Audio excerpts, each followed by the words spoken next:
महाराज की, बोलो सारे संतन समाज की, बोलो अपने अपने गुरु महाराज की, बोलो साचे दरबार की।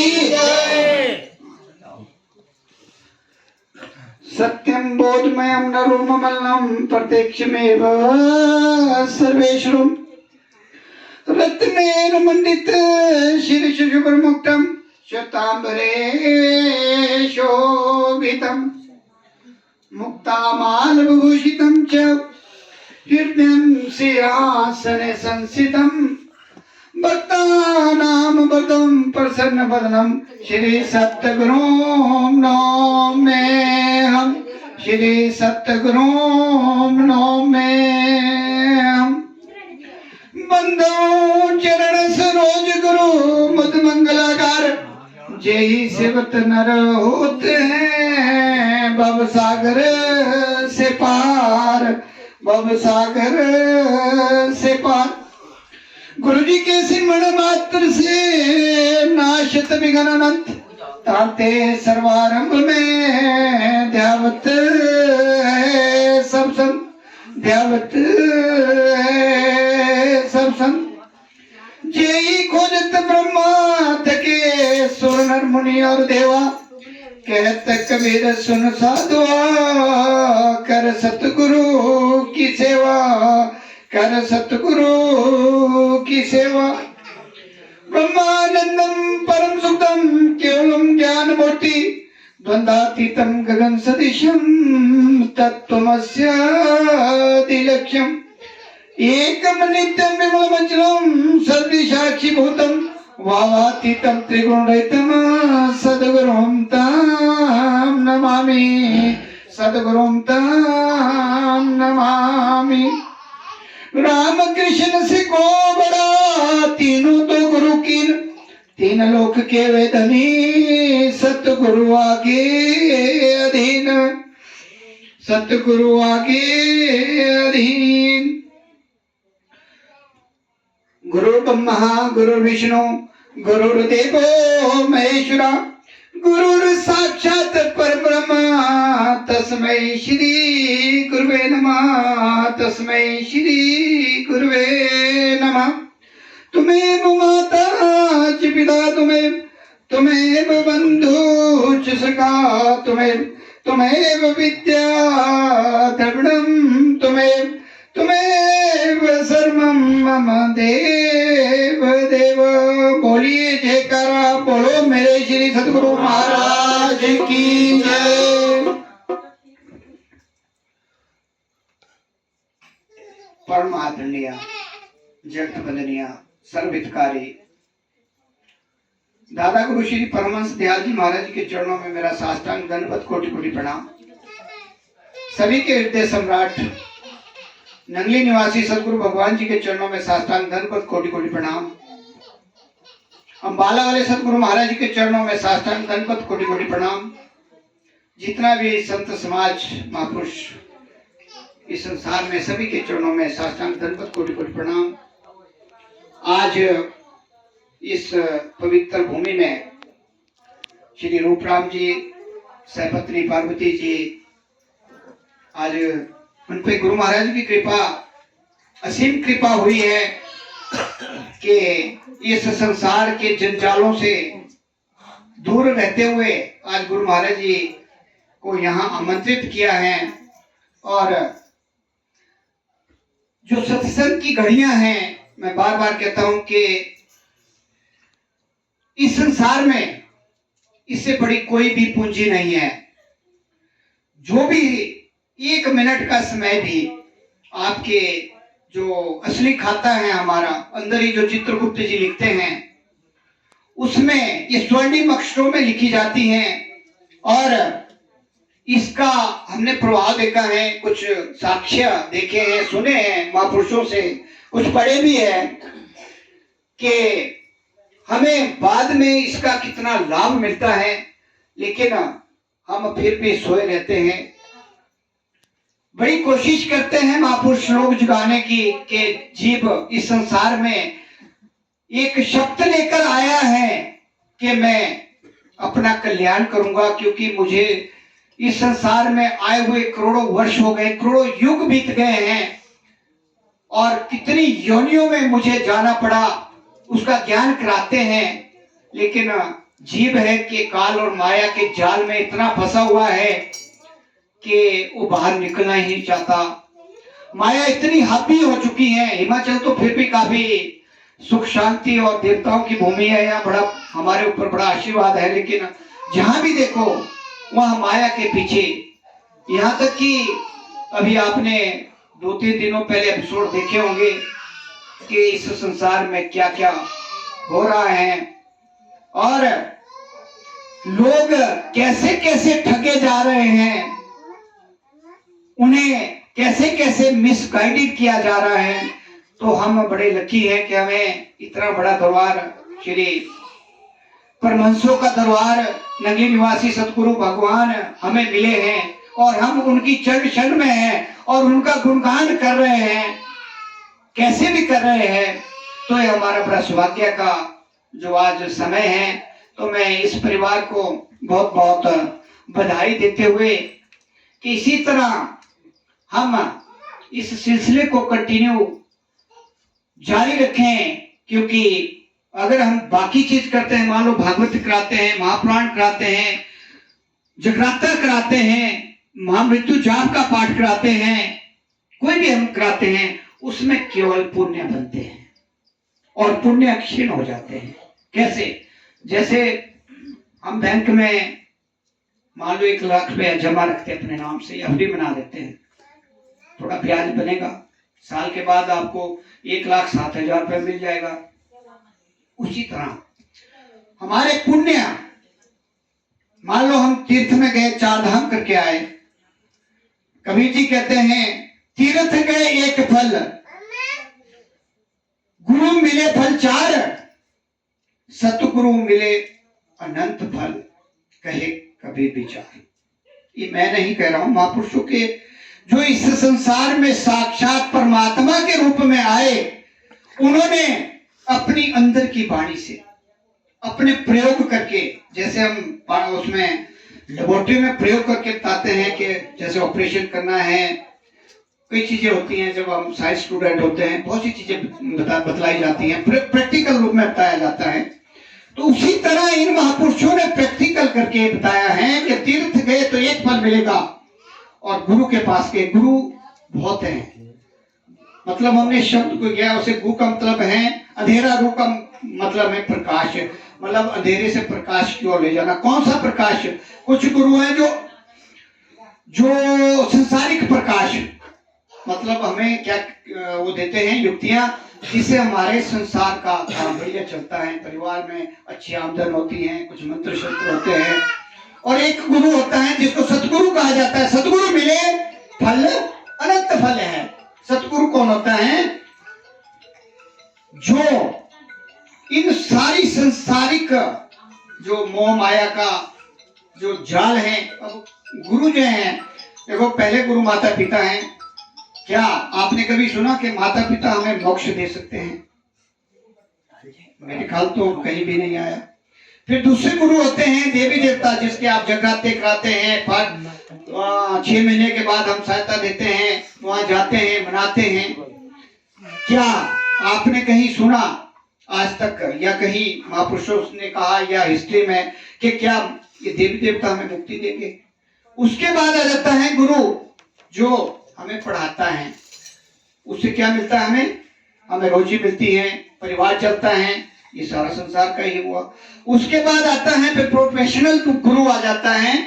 इसी प्रकार अगला और 6 तक आ जाते हैं। 7वें नंबर में जो है हमारा, अगर हमारे पुण्य कर्मों का ग्राफ ऊपर होगा तब जाके हमें सतगुरु के दर्शन होते हैं, सतगुरु से मिलाप होता है।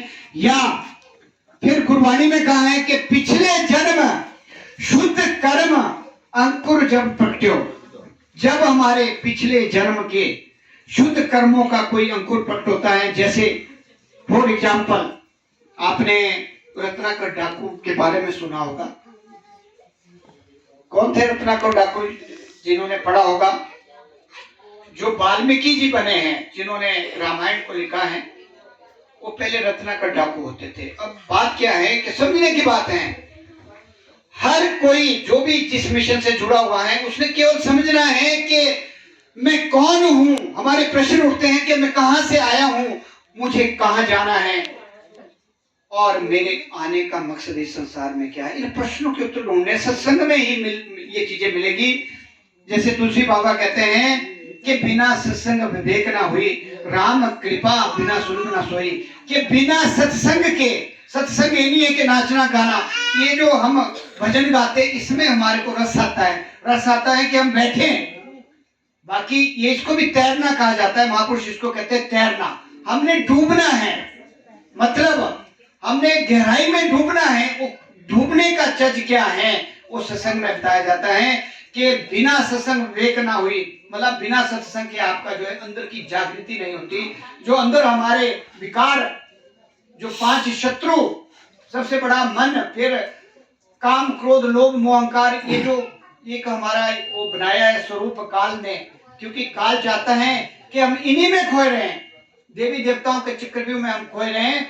इससे आगे वाला रास्ता हमें ना मिले। अगर उसके आगे वाला रास्ता हमारे को मिल जाता है तो उनकी सत्ता से हम बाहर हो जाते हैं। क्योंकि काल ने ये जो सारा जितना भी प्रबंध किया हुआ है, जो सत्ता बनाई हुई है, आप सभी जानते हैं, मेरे ख्याल सभी पढ़े लिखे हैं, सभी को सत्संग मिलता है कि GOD, हम क्या पहले क्या कहते थे, भगवान, GOD गॉड, हमारी समझ में नहीं था जी। अब देखो ना, आपने इसको पंक्चुएट करना है। जी जनरेटर कौन है, ब्रह्मा, और ऑपरेटर विष्णु पालने वाला, और डी डिस्ट्रक्टर जो संहार करता है।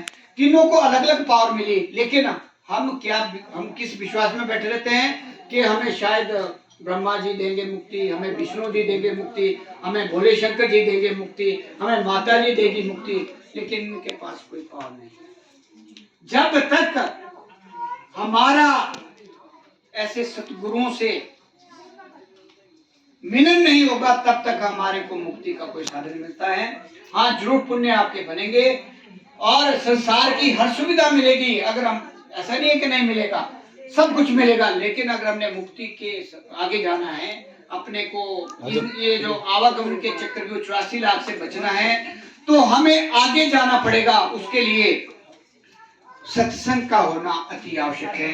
जैसे मैंने कहा कि बिना सत्संग विवेक ना हुई, राम कृपा बिना सुन ना सोई, कि बिना सत्संग के आपकी जागृति नहीं होगी, आपकी लीब नहीं जुड़ेगी। अभी एक भजन गाया था इन्होंने। तो जब लीब को लगाना है तो सत्संग का होना अति आवश्यक है। बैठना, जितना बैठोगे, कहते हैं सत्संग में जाइए तज माया अभिमान, जितने जितने पग धरती धरे कोटि ने समान। वहां शब्द कोटि ने, 100 नहीं है, कोटि ने। अब आप देखो, जैसे हमारे ये प्रेम जी आए, पैदल चल के आए, इनके घरवाली पैदल चल के, हम तो गाड़ी में आए। अब जहां से पैदल चल के आए, एक एक कदम यहाँ तक जितने कदम होंगे, तो उनको देखो कितना लाभ हुआ होगा, कितने पाप इनके पीछे मानो जाने जाने में हमने किए होंगे, वो सारे साफ होंगे। ये मैं नहीं कह रहा हूँ, आपके जो वाणी जहां से निकली, गुरुवाणी है निकली हुई, गुरुवाणी के शब्द हैं सारे, जितने भी हैं गुरुओं के निकले हुए हैं, कि जितने जितने पग जहां जहां से आप आए, जो पैदल चल के आए उसको डबल मिलेगा, और जो गाड़ी में आए उसको भी मिलेगा। लेकिन आप देखो ना कि एक कदम का कोटिन यज्ञ समान। एक यज्ञ करने के लिए पांडवों को क्या क्या पापड़ बेलने पड़े थे, आपने महाभारत में उसको सुना होगा कि एक यज्ञ करने के लिए उनको क्या क्या करना पड़ा था। और आपको क्या हो रहा है कि एक कदम आप सत्संग की तरफ बढ़ते हैं तो आपको एक कोटिन यज्ञों के समान आपको कितना इसका लाभ है। और हम क्या करते हैं, हम बहाने ढूंढते हैं कि मेरे टांग में दर्द है, मेरे सिर में दर्द है, मेरी गाय सुई हुई है, मेरा फलाना है। ये कौन कराता है? मन। मन क्या है? काल का एजेंट। वो चाहता है, वो उसका काल, उसने काल ने बनाया उसको इसलिए है कि जितने भी जीव हैं मेरी कैद में हैं, उनको बाहर नहीं जाने देना, अपनी सत्ता से बाहर नहीं जाने देना। और जो सत्संग में आ रहा है उसके जितने भी पिछले पाप हैं, यही जो मैं शब्द बोल रहा हूँ, वो पाप सीधे जब धीरे धीरे धीरे धीरे हो, जैसे प्रकाश है, आप 6 महीने के लिए एक बल्ब है, जैसे ये अगर किचन में रखोगे ना, धुएं से 6 महीने साफ निकलोगे, काला हो जाएगा। तो हम तो करोड़ों वर्षों से चले हुए, हमारी आत्मा क्या है, काली हो गई।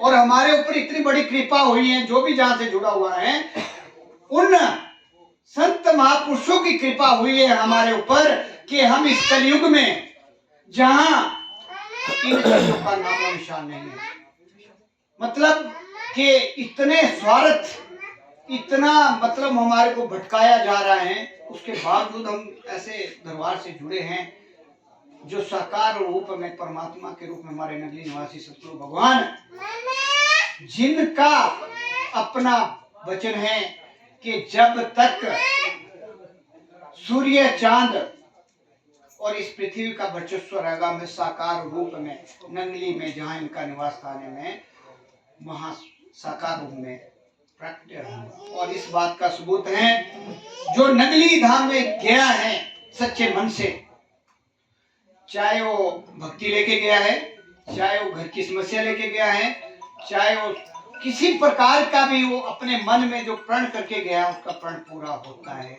और जो निष्काम भाव से जाके 10 मिनट भी अगर वहां उनके सामने बैठता तो साकार रूप में, प्रकाश में रूप में दर्शन देते हैं। ये हमने प्रैक्टिकल रूप में देखा है। इनकी इतनी पावर है, और जो रोज याद करता है, जो आपको नाम रूपी गहना मिला हुआ है, पार्समनी मिली है, वो 15 मिनट भी अगर इनके आप साथ बिताते हैं तो आपको प्रैक्टिकल रूप में जीवन में आपकी कुछ ऐसे इंस्टांस आएंगे जो आपको पता ही लगेगा कि हो क्या रहा आपके साथ, मतलब प्रैक्टिकल रूप में होता है, चाहे वो घर में हो, चाहे बाहर हो, चाहे आप कहीं गए हो, वो प्रैक्टिकल रूप में ये आपके साथ खेल खेलते हैं।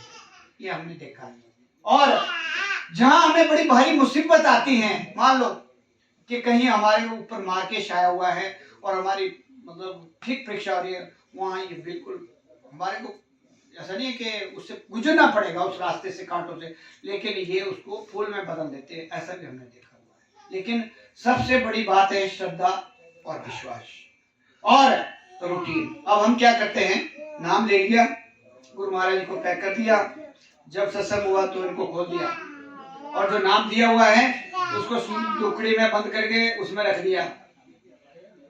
जब हम नाम देते हैं, हमारे को नाम महापुरुषों से मिलता है, एक शब्द ली जाती है कि हम रोज हाजिरी लगाएंगे। अब ये आपसे अपने से प्रश्न करना है, सबने जो जहां जहां से जुड़े उन सबने शर्त ली हुई है कि हम रोज हाजिरी लगाएंगे। आप कितनी हाजिरी लगाते हैं? 24,000 सांसें हमारी डेली की है, एज पर मनमुख। गुरुमुखों की 21,600 बनती है। क्यों बनती है 21,600?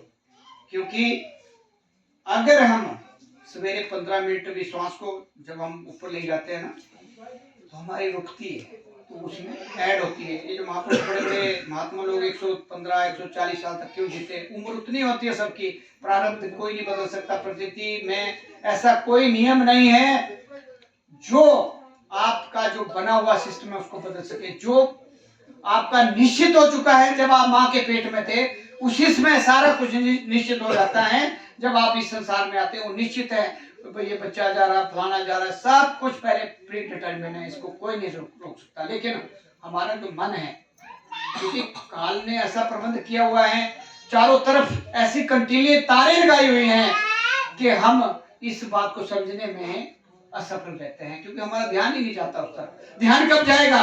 जब आप ऐसे संत महापुरुषों की चरण शरण में बैठेंगे, इनके दर्शन करेंगे, इनका सत्संग सुनेंगे, इनकी वाणी पढ़ेंगे और इनके दर्शन उनके दरबारों में जाकर करेंगे, तो हमारा धीरे धीरे जो अंदर की सफाई है, जैसे बल्ब को हम साफ करते धीरे धीरे होता है ना, पहले पानी लगाएंगे, फिर इसमें कुछ और लिक्विड लगाएंगे, फिर और लगाएंगे, फिर उसके बाद जो है साफ हो जाता है। इसी तरह जो हमारी अंदर की कालक करोड़ों वर्षों से, जब से हमने हाथ खड़े किए सत्पुरुष के पास, काल के चक्रव्यूह में रह करके हमने इसकी रोशनी, उसने बहुत ज्यादा तपस्या की, एक वहां ऐसा प्रकाश पैदा किया जिससे हम आकर्षित हुए और हमने हाथ खड़ा कर दिया और आगे तो इसकी जेल में बंद है। अगर आप सबकी मतलब ये अंदर से आपकी कॉन्शियस कहती है कि हमने इस आवागमन के चक्रव्यूह से छूटना है और हमने परमानेंट अपने निज घर जाना है, जो परमानेंट घर होता है। ये जितने संसार के घर हैं ये किराए के हैं, ये आपका नहीं है कुछ भी। देखो 100 साल पहले की बात कर लो, 150 साल की परदादे थे वो मिट्टी में मिल गए, फिर दादे थे वो मिट्टी में मिल गए, फिर और बुजुर्ग थे मिट्टी में मिल गए। अब कल को हमने भी इसी मिट्टी में मिलना है। किसका? वो हमारा तो नहीं है, ये सब किराए का है। हम खोए हुए हैं। खोए क्यों है? कि माया हमारे ऊपर आ गई, ये मेरा है, ये मेरा है। जब मैं था तो हरि नहीं, जब हरि है तो मैं नहीं। अंदर जो है एक ही चीज रहेगी, या हरि रहेंगे या मैं रहेगा। और मैं को निकालने का जो हमारे पास साधन दिया गया वो है पोथी पढ़ी पढ़ी जग मुआ, पंडित भया न कोई, और 2.5 अक्षर प्रेम के पढ़े सो पंडित हुए। तो ये जो 2.5 अक्षर का हमें नाम दिया गया है, यही हमारा सबसे बड़ा जो मतलब पुरख जिसको बोलते हैं, कि हमने ये जो 9 दरवाजे बंद करके 10वें दरवाजे की आपको चाबी दी गई है, और उस चाबी के द्वारा अगर अभ्यास करेंगे, जाप मरे अजपा मरे अनहद भी मर जाए, सूरत समानी शब्द में ताको काल न खाए। ये 4 जो कबीर जी ने हमें सिद्धांत दिए हुए हैं कि जाप पहली स्टेज जो हम सभी अभी सभी मैक्सिमम लोग जो हैं क्या है, वो पूजा पाठ, जगराते और ये सप्ताह करवाना और ये जितने भी ग्रहों के पाठ कराना, हम इसी में, और फिर मंत्र मालाएं चली हुई है, ओम नमः शिवाय जैसा जिसको बोल दिया, या कोई भी है विष्णु का करते हैं ओम नमो भगवते वासुदेवाय, ये मंत्र चले सतनाम वाहेगुरु, जो जो जिस जिसको दिया जाता है। ये क्या है? ये है जाप, जो मन से बोला जाता है, मतलब जीव से। अब हमें दूसरे में जाना है, दूसरा आप सभी को जो बच्चा इसको टॉपी दो, जो दूसरी स्टेज में हमने जाना है वो है अजपा। वो आप सभी को मिला है जिन्होंने नाम लिया है, जो सांसों से चलता है, और ये सांसें ही अंतमता सोगता बनाती हैं। और ये श्रीमद् भागवत गीता में लिखा हुआ है कि अंतमता सोगता, इसमें बहुत लंबा प्रसंग है, मैं शॉर्ट बता रहा हूँ कि अंतमता सोगता इसी से मिलेगा, अजपा जाप से। क्योंकि जो लास्ट स्टेज है, जो हमारी लास्ट स्टेज है, उस तक मैंने तो अभी नहीं देखा इस अपने जीवन में, 56 साल के जीवन में मैंने तो नहीं देखा अभी जो चौथी स्टेज में पहुंचा हो। हाँ, हमारे नगरी निवासी भगवान अम्बाला वाले गुरु महाराज थे, वो अपने इस स्टेज को पार कर गए थे, मतलब आत्म साक्षात्कार जिसको कहते हैं। जाप मरे जपा मरे अनहद भी मर जाए। तो छोटा सा आपको बता रहा हूँ कि जाप क्या है। जितने संसार के मंत्र हैं मुंह से बोले जाते हैं वो जाप है। फिर उसके बाद आता है जपा जाप, जो जिससे हमारा जो आगे का जो रास्ता 10वें दरवाजे के बाद हमें चलना है वो आप करते हैं। जैसे सांस ऊपर जावे 3.5 करोड़, सांस नीचे आवे 3.5 करोड़, और आप सीधा 6 सेकंड में 7 करोड़ का मुनाफा लेते हैं। इसलिए इसको पारसमणि कहा है। जैसे पारस को टच करें ना लोहे के साथ, क्या बन जाता है? सोना। और नाम जब अंदर चला जाता है और आप इसका जाप करते हैं तो क्या होता है कि आपको सीधा 7 करोड़ का लाभ होता है। माला कितनी कर लोग अंदर पूरे जीवन में नहीं होने 7 करोड़, और आप 6 सेकंड में 7 करोड़ का लाभ ले रहे। कैसे समझना है इसको?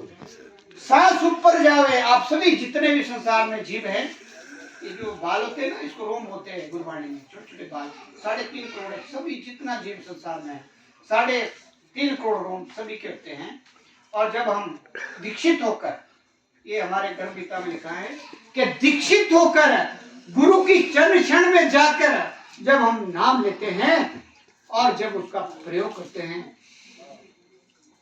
3.5 करोड़। और जब जैसे आपको बताया है, जैसे जैसे आपके और भी होंगे, जब हम ऊपर को सांस लेते हैं बिना किसी रोक टोके, क्योंकि वो सांसों के साथ ही सांस है तो जीव है, सांस नहीं है तो जीव खत्म है। हम मतलब ये तो ढांचा रह जाएगा। तो 7.5 मतलब 6 सेकंड में 7 करोड़ का मुनाफा, और 10 चिक्के 60 और 70 करोड़ का 1 मिनट में। शायद मेरे ख्याल ये बड़ा कम महापुरुष लोग बताते हैं, लेकिन मैंने गुरबाणी में बिल्कुल क्लियर किया है इस बात को। और फिर बड़े महापुरुषों का सत्संग सुना, उसमें बात को ऑथेंटिक किया है कि इसलिए इसको पारसमणि कहा जाता है। नाम को ऐसे नहीं, नाम कोई नाम हम बोलते हैं नाम क्या है, नाम क्या है, लेकिन दीक्षित होकर, उसमें एक शब्द और है साथ में लिखा हुआ, गर्भ गीता में कि दीक्षित होना बड़ा जरूरी है। वो श्री कृष्ण और अर्जुन के संवाद में आता है, इसलिए मैं कह रहा हूँ ऑथेंटिक है। तो आप देख लो, एक घड़ी आदि आदि से बुनियाद तुलसी संगत साध की हरे कोटि अपराध। ये भी वही महापुरुष कह रहे हैं, मैं नहीं कह रहा हूँ। अब इस बात को समझना है, हमारे को भी ज्ञान नहीं था, अभी उन्हीं के द्वारा जब हमारे को आगे नॉलेज मिली उसी को आपको बांटते हैं। हमारे से कुछ नहीं आता, हम भी ऐसे आप जैसे ही है। अब एक घड़ी इसको हमने प्रयोग किया ना, प्रैक्टिकल में ढाला, इसलिए आपके पास बता रहे 24 मिनट एक घड़ी, 12 मिनट आधी घड़ी। और जो महापुरुष जो अच्छा सत्संग देते वो ये शब्द हमेशा ही बोलते हैं। और उससे आधी 6 मिनट। अब ये क्यों कहा है तुलसी बाबा ने, प्रयोग किया है। अगर हम 24,000 सांसें लेते हैं ना, सवेरे शाम दिन रात की जो होता है, 24 कितने घंटे होते हैं हमारे, 12 मिनट 24 घंटे। तो 24 घंटे में अगर हम 6 मिनट नाम का अभ्यास करते हैं, सुबह उठकर 6 मिनट, तो हमारे 24 घंटे में मनसा, वचना और कर्मणा तीनों से हमारे पाप होते हैं।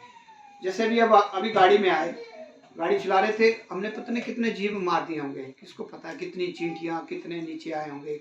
जैसे हम पैदल चलते हैं, हमारे पाँव के नीचे बहुत से जीव आते हैं। आप लकड़ी जलाते हैं, लकड़ी में बहुत से जीव होते हैं।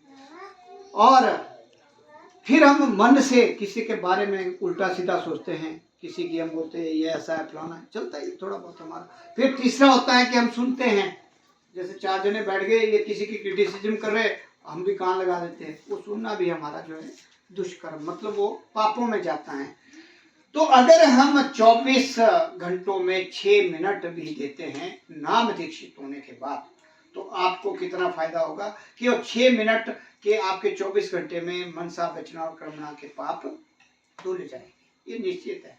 और 12 मिनट करोगे तो आप, मैंने 1 मिनट में 70 को होता है, तो आप 6 मिनट 6 उसको लगा लो, 6 मिनट 70 करोड़ को 6 से डिवाइड करो, कितने करोड़ बन जाएंगे कोई पता नहीं। और उसको 24 मिनट में अगर आप डिवाइड करोगे तो उसकी गिनती नहीं रहेगी। इसलिए कहा है कि एक घड़ी आदि आदि से बुनियाद तुलसी संगत साध की कटे कोटि न अपराध। तो इसलिए सत्संग की जो महिमा है ये ब्रह्मपार है।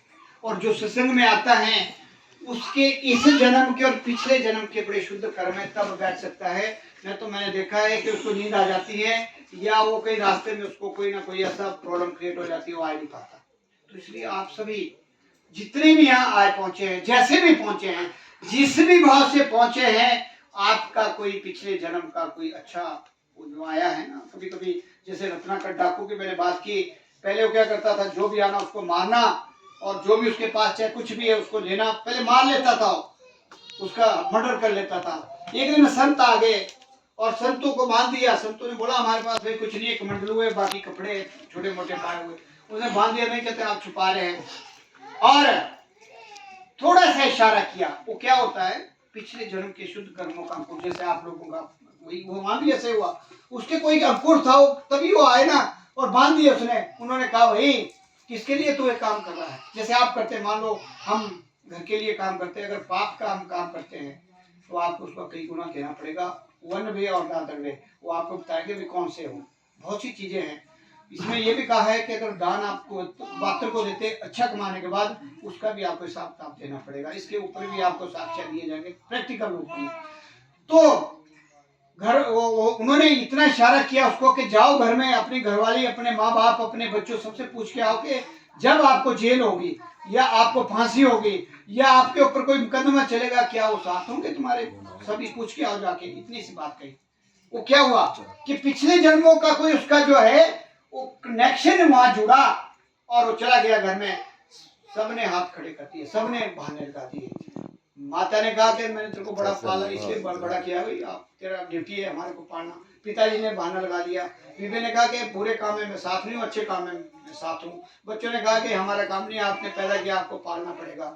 जब उसको इस बात का इल्म हो गया कि भाई बुरे वक्त में कोई मेरे साथ नहीं होगा। आपने द्रौपदी का उदाहरण देखा होगा, वहां भीष्म पितामह जी बैठे थे, सारे कितने बड़े बड़े ऋषि मुनि बैठे थे, 5 पांडव जिनको जो पूरे संसार को बोलते हैं हमारे से बड़ा कोई ना अभिमान में, वो बैठे थे। पहले सबसे पहली नजर कहाँ गई? भीष्म पितामह, सिर पीछे। फिर ऋषियों पे गई, उन्होंने भी सिर नीचे किया। फिर उन 5 पांडवों पे गई, उन्होंने भी सिर नीचे को किया। फिर क्या हुआ, उसके बाद क्या हुआ? देखो कौन आपका साथी बनेगा? कहते हैं पत्नी दीवार तक, समाज ये सारा शमशान तक, बेटा बेटी अग्निधाम तक, और उसके बाद ठन ठन पार। उसके बाद कौन होगा साथी? अब ये उदाहरण वहां से आ रहा है, मैं नहीं कह रहा हूं, मेरे अपने बच्चे ने। अब द्रौपदी ने देखा कि भीष्म पितामह जैसे जिन्होंने मौत को भी, मतलब इतने बड़े संसार के सबसे बड़े आदमी वो नीचे सिर कर रहे हैं, इतने बड़े ऋषि मुनि जिन्होंने पता नहीं कितनी तपस्या की है वो भी सिर झुका रहे हैं। उसके बाद जो 5 पांडव जिनके लिए उसने अपना पूरा सारा जीवन, मतलब एक अपने सारे पुरुषार्थ, वो जो था ना पत्नी का धर्म निभाना, सबको छोड़ के उनके साथ सम्मिलित हुए, उन्होंने भी वो कर दिया सिर नीचे। आप देखो ना, संसार का जो नियम है उसको बता रहा हूं मैं। और उसके बाद क्या हुआ, जब कोई नहीं था, जब साड़ी खींची गई, तब उसकी लीब लगी सीधी उस परमात्मा से। जो भी बोला ना, लीब क्या है? लीब कब लगती है? जब हम एक हो जाते हैं, एकाकार हो जाता है हमारा। जब उसने एक लीब लगाई कि संसार में मेरा कोई नहीं है, तो कहते हो उनको पुकारा श्री कृष्ण महाराज जी को कि अब आप ही है। कहते अगर मेरी लाज बचा सकते हो तो आप ही है। जब वो तार जुड़ी डायरेक्ट, ये होता है सुरत समानी शब्द में ताको काल ना खाए, मैं पीछे आ रहा हूं अभी। तो जब उसकी लीब सीधी, उनसे वहां आवाज आई, तो वो कहीं दूसरी जगह में थे, क्या नाम, मथुरा में थे कि कहाँ दूसरी जगह में थे। श्री कृष्ण जी को जब आवाज आई तो उन्होंने फिर आके, फिर बाद में ये प्रसंग आता है कि द्रौपदी ने श्री कृष्ण महाराज से पूछा कि आपने इतनी देर क्यों लगा दी? कहते द्रौपदी आपने याद ही मेरे को बहुत बाद में किया, पहले तो आप संसारों के चक्कर में पड़े हुए थे, तो ये हेल्प करेगा, वो हेल्प करेगा, वो हेल्प करेगा, कोई नहीं, किसी का नहीं। ये तो सारा एक रंगमंच है, संसार रंगमंच है, और आप सभी एक रोल अदा कर रहे हैं। ड्रामा नहीं होता जैसे, उसका रोल आप सभी अदा कर रहे हैं। ये सब क्या है? खेल है, और कोई किसी का नहीं है। एक पिता और सब मानवी की संतान, ये तो सारा रोल कर रहे हैं। जो हमने कर्म किए हैं उसका हिसाब किताब है। हमने जिस घर में जन्म लिया उसका खाया पिया है। जो हमारी धर्मपत्नी बनी है, बच्चे बने, उनका सारा हमारा रोल है। वो रोल हमें अदा करना है। वो कैसे करना है? वो कैसे करना है? उस संग में बताया जाता है। पांव से रास्ता चले, सुर तो भगवान में, हाथ तो हो काम में, दिल रहे ध्यान में। राखो तुम भगवान से मतलब, करो काम दुनिया का, रहो दुनिया में, छोड़ो आराम। ऐसे बन क्या है? समझा गई? बड़ा सिंपल है कि हम काम संसार का करें ऑनेस्टी से, बच्चे भी पाले। ये नहीं कि कर्तव्य आपको करना पड़ेगा। स्वार्थ, पुरुषार्थ और परमार्थ तीनों का संगम नहीं बनेगा तो आप अपने आप ही उलझे रहोगे। आप संसार उलझे रहोगे, आपका ना वो बनेगा काम, ना ये बनेगा। इसलिए क्या करना है कि हमारा दशवांश जो हम कमाते, मान लो हम 50,000 तनख्वाह ले, 5,000 हमारा अच्छे कामों में लगना चाहिए। सुपात्र को देना है दान भी, सुपात्र को नहीं। फिर दूसरा है परमार्थ, सॉरी पुरुषार्थ। पुरुषार्थ क्या है कि हम जब उस कमाई का कुछ हिस्सा अच्छे काम में लगाते हैं। तीसरा है जो आप अभी बैठे हैं, परमार्थ। ये परमार्थ हो रहा है, ये अपने लिए हो रहा है, क्योंकि जब हम शमशान घाट में जला दिए जाएंगे, आत्मा हमारी बाहर निकलेगी, तो उसके बाद कौन होगा संगी साथी? ये चीजें होगी गुरु महाराज जी या आपका जो आपने अच्छा किया होगा। बाकी वहाँ कोई नहीं होगा, कोई पूछने वाला नहीं होगा।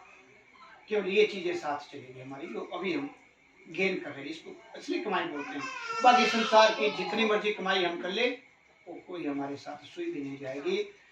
तो समय का इशारा हो रहा है, तो मैं वहाँ जा रहा था कि दूसरी स्टेज है जपा, तीसरी है अनद। अनद आप जो प्रैक्टिकल करते हैं 4 बजे उठने के बाद, एक तो आपको बताइए विधि उससे, और दूसरी विधि होती है कि आप एकाग्र होके जपा जाप करने के बाद एकाग्र होके जब सांस ऊपर को लेते हैं, थोड़ी देर के लिए अपने उधर ढाले, एक आवाज आती है अंदर से, वो सीधी बाणी आ रही है दूर से, और वो सीधी ऊपर टकराती है, नीचे इधर उधर नहीं सुनना, उसको यहाँ सुनना होता है, सीधा ऊपर अपने लास्ट स्थान पे। तो उसको अनहद कहते हैं, अनहद। उसमें जब आप खो जाओगे तो आप परमानंद की तरफ जाओगे। और चौथा है सुरत समानी शब्द में ताको काल न खाए। कहते हैं शब्दे धरती शब्द काश, शब्द शब्द भयो प्रकाश, सगली सृष्टि शब्द के पाछे, नानक घट घट शब्दाचे। ये हमने शब्द को प्रकट करना है, वो हमारी चौथी स्टेज है। वही मैं अभी बात कर रहा था कि उस स्टेज में हमारे परमहंस केवल जो मेरा अपना हिसाब है कि एक तो उन्होंने 17 साल हमारे दादा गुरु जी ने वो किया काफी जंगलों में रहकर, एक तो वो थे परिपूर्ण। फिर हमारे नगली निवासी भगवान ने 13 साल 1 महीना नीम के पत्ते खाकर उन्होंने अपने आप को आत्म साक्षात्कार किया इस जीवन में आके। और उसके बाद हमारे जो बाला वाले गुरु महाराज, इन्होंने भी कमाई बहुत कर ली थी और इन्होंने भी मतलब ये जो शब्द उनके मुंह से निकलता था वो लॉ ऑफ नेचर बन जाता था। तो ऐसे बनने के लिए अभी हमारे को अगर हम प्रैक्टिस करेंगे तो जन्म लेने पड़ेंगे और हमें कंटिन्यू रहना है, क्योंकि ये अटल पूंजी है जो सत्संग आपको मिल रहा है। बड़ी कृपा हुई है कहीं से पिछले जन्म से कोई आपका तक बना, ऐसा संगम नहीं बनता आज के खास करके। तो आप सभी भाग्यशाली हैं। मैं सभी को इस परिवार को फिर से एक बार बधाई देते हुए और हमारे अपने भाई नंदलाल जी को जो पूर्ण तन मन धन से आपके बीच में अग्रसर रहते हैं, यही हमें कंपेल करते हैं कि आप आइए और हमारे साथ थोड़ा शेयर करिए। और साथ में मैंने देखा है कि 5, 7, 10 बंदे ऐसे हैं यहाँ जो हर समय मैंने देखा तन मन धन से हमारे साथ चले होते हैं। हमें खुशी होती है कि हम भी आपके बीच में थोड़ा थोड़ा सीखते हैं और साथ में हमें भी कुछ मिलता है, आने का लाभ होता है। क्योंकि अगर हम दूसरी जगह रहते हैं, दफ्तरों में हम खोए रहते हैं, फाइलों में, और घर में बताइए आपको क्या क्या समस्या होती है। चलो कोशिश करते हैं, लेकिन जो सत्संग में बात बनती है, शून्य की बात बनती है, वो 3 जगह बनती है, एक सत्संग में, एक शमशान में और एक जब एक्सीडेंट होता है किसी हॉस्पिटल में। तो अभी हम शून्य पे हैं, तो मैं ज्यादा समय न लेता हुआ सभी का धन्यवाद करते हुए कि इसी तरह आपका ये सिलसिला चलता रहे, क्योंकि सत्संग के बिना हमारा कल्याण नहीं हो सकता। और साथ में सभी से बेनती कि कम से कम 1 घंटा जरूर लगाएं, और जो आपको नाम दिया गया है अगर उसमें कोई प्रॉब्लम आती है कुछ करने में, आप इनसे पूछ सकते हैं, हमें फोन कर सकते हैं, महाराज से बात कर सकते हैं, लेकिन करना सही ढंग से काम। ऐसा ना हो कि कुछ जगह में ऐसा देखा गया कि बहुत टाइम हो गया लेकिन अभी तक उनको प्रोसेस का ही पता नहीं। तो ऐसा नहीं करना है, कच्चे नहीं रहना है, जो आपको बताया गया उस विधि से करना है। तो मैं सभी का धन्यवाद करते हुए बोलिए जयकारा, बोलो मेरे श्री गुरु महाराज की जय, बोलो श्री परमहंस दयाल जी महाराज की, बोलो नगली निवासी सतगुरु भगवान की, बोलो अम्बाला वाले सतगुरु महाराज की।